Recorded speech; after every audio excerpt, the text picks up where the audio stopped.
আজকের ভিডিওতে এমন একটি কম্বিনেশনের কথা বলবো যে কম্বিনেশনটি শিশুর নতুন অবস্থায় যখন দাঁত ওঠে সেই সময় যে সমস্ত সমস্যাগুলি তৈরি হয়, দেখা যাচ্ছে যে প্রচুর পরিমাণে জ্বর আসে, ব্যথা করে, এই পরিস্থিতিতে আপনি একটি কম্বিনেশন ব্যবহার করতে পারেন যে কম্বিনেশনটি আপনার এই সমস্যাকে সম্পূর্ণভাবে ঠিক করবে এবং দাঁত যদি ডিলে করে আপনার শিশুর ওঠে সেক্ষেত্রেও কিন্তু সেই পরিস্থিতিটাকে ঠিক করবে এবং দাঁত ওঠার সময় যদি শিশুর একটা কঠিন পরিস্থিতি তৈরি হয়, দেখা যায় জ্বর আসছে, তা ব্যথা করছে, চোয়ালটা ব্যথা করছে, মাড়ি ব্যথা করছে, সেই পরিস্থিতিটাও কিন্তু ঠিক করবে।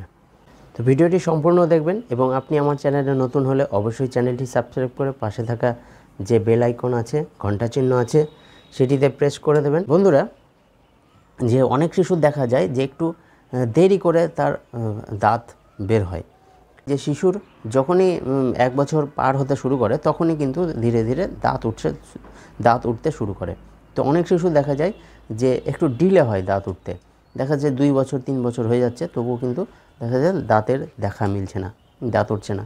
তো এই পরিস্থিতি কিন্তু একটি কম্বিনেশন ঠিক করতে পারে এবং দেখা যাচ্ছে অনেক শিশুর যে দাঁত উঠছে, দাঁত ওঠার সময় তার প্রচুর কমপ্লিকেশন তৈরি হচ্ছে, দাঁত ঠিকভাবে উঠতে চাইছে না, তারপর এক জ্বর ভাব চলে আসছে, প্রচুর খিটখিটে হয়ে যাচ্ছে, প্রচুর কান্না করছে, তার একটা মানে হাত পা ব্যথা করছে বা এইরকম একটি ইরিটেশন ভাব কিন্তু তার মধ্যে আছে।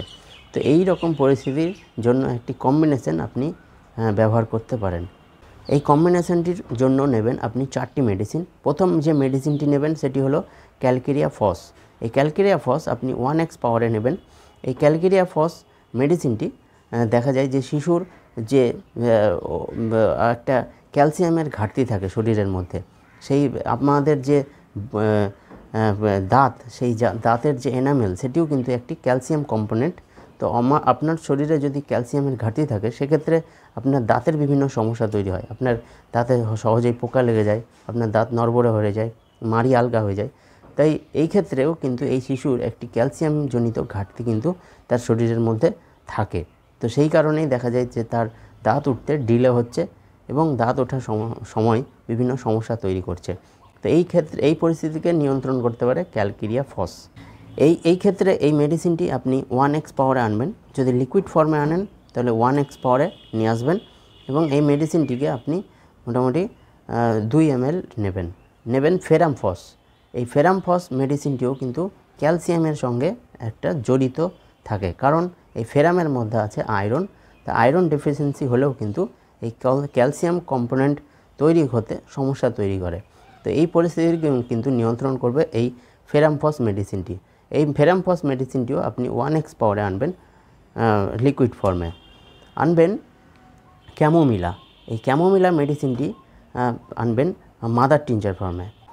এই ক্যামোমিলা মেডিসিনটি আনবেন মাদার টিনচার ফর্মে। ক্যামোমিলাতে দেখা যাবে যে শিশুর মধ্যে একটা ইরিটেশন ভাব থাকে, অর্থাৎ শিশু সবসময় একটা খিটখিটে ভাব, সবসময় কান্না করে, সবসময় কোলে চেপে ঘুরে বেড়াতে চায়, সবসময় তার মনের মধ্যে একটা সবসময় প্রতিনিয়ত একটা খিটখিটে ইরিটেশন ভাব যেন থেকে যায়, কাউকে পছন্দ করে না, অপরিচিত মানুষকে দেখলে কান্না করে, কারোর কোলে যেতে চায় না। তো এই রকম শিশুর যে পরিস্থিতি তখনই তৈরি হচ্ছে যখন তার এই দাঁতটা ডিলে হচ্ছে এবং যখন সেই ডিলে হওয়ার পর যখন দাঁতটি উঠছে সেই পরিস্থিতিতে কিন্তু আরও সমস্যাটি বেড়ে যায়। এটিও কিন্তু নিয়ন্ত্রণ করে আপনার ক্যামোমিলা মেডিসিনটি। এই ক্যামোমিলা মেডিসিন আপনি মাদার টিনচার ফর্মে আনবেন। এটি কিন্তু আনবেন আপনি 5 ml আনবেন পোডোফাইলাম। তো শিশুর যখন এই ক্যালসিয়াম ঘাটতিজনিত সমস্যা থাকে, আয়রন ডেফিসিয়েন্সিজনিত সমস্যা থাকে, তখন কিন্তু তৈরি হয় তার একটা ডাইজেশন সংক্রান্ত সমস্যা, অর্থাৎ তার যখনই এই দাঁত ওঠার পরিস্থিতি তৈরি হয়, একটু ডিলে হচ্ছে, তো তখন তার একটু পাতলা পায়খানা হয় বা সবুজ রঙের পায়খানা হয় বা বারে বারে ঘন ঘন পায়খানা হয়।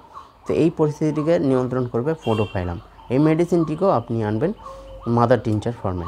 তো এই 4টি মেডিসিন আপনি একসাথে মিশিয়ে নিয়ে আপনি আপনার শিশুর বয়স যদি মোটামুটি 3-4 বছর হয়, 3-4 বছর হয়, সেক্ষেত্রে আপনি এই মেডিসিনটিকে 2 ফোঁটা করে মোটামুটি 2 চামচ জলে এটি খাওয়াতে পারেন দিনে 2 বার করে। তাহলে দেখবেন এই সমস্ত পরিস্থিতি কিন্তু ঠিক আসবে এবং আপনার শিশুর দাঁত ধীরে ধীরে সঠিকভাবে উঠে আসবে এবং সমস্যা ছাড়াই।